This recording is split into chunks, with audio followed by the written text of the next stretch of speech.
Yeah, Toofani Daak fan Bhagat Singh group, Gaurav and Aman, Soni and Parveen Badaliya, writer and singer Puneet and Sahil Sharma.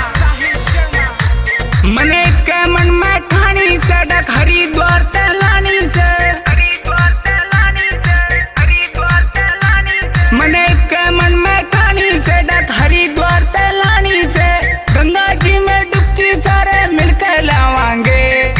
Ganga ji में डुबकी सारे मिलकर लावांगे, शिव शंभू की कावड़ हरिद्वार तलावांगे, भोलेनाथ की कावड़ हरिद्वार तलावांगे। नाचे यमन कोठी और नाचे यमन कार, जान दे रे बापू एक बार मन हरिद्वार, मैं पी लूंगा जिसे और भूलू सारे गम,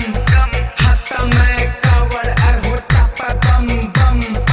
एक तबड़ के एक ना कोई किसी का कम, सारे भोला का मुँह पर होरी बम बम, रेवाड़ी के भोले ये धूम मचा देंगे, हार गया हो उसका भी हौसला जुटा देंगे, ना करे लड़ाई ना कोई बेईमानी, मारी डाक सकते आगे नाम से तूफानी, भोलेनाथ के गीत हम गावे से कमाल के, कोई ना टकराए छोरे भक्त से महाकाल के, भक्त से महाकाल के, भक्त से महाकाल के। हमको भोले ने बुलाया से, मैसेज हरिद्वार पे आया से, हमको भोले ने बुलाया, मैसेज हरिद्वार पे आया, शिव शंभू ने हम सारे भी मिलकर मनावांगे, भोलेनाथ ने हम सारे भी मिलकर मनावांगे, भोलेनाथ की कावड़ हरिद्वार तलावांगे, शिव शंभू की कावड़ हरिद्वार तलावांगे। आज मंगल हो या हो शनिवार, स्पेशल मैसेज आया मन जाना हरिद्वार, भोलेनाथ की दया पे हम बन गए आज स्टार, शिव शंकर ने जब तक संभाली मारी डोर, मारे नाम का डंका अब गूंजे चारों ओर, फैन भगत सिंह ग्रुप यो गीत गुनगुनावे,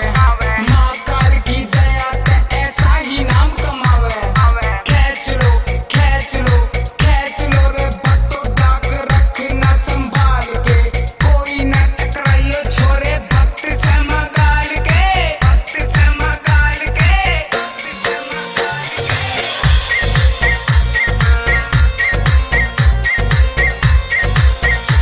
सावन की पूरी तैयारी से, भोले की महिमा न्यारी से, सावन की पूरी तैयारी से, भोले की महिमा न्यारी से, भोले की नगरी में धूम मचावांगे, मार मार कर ठुमके सारा फ्लोर हिलावांगे, भोलेनाथ की डाक हरिद्वार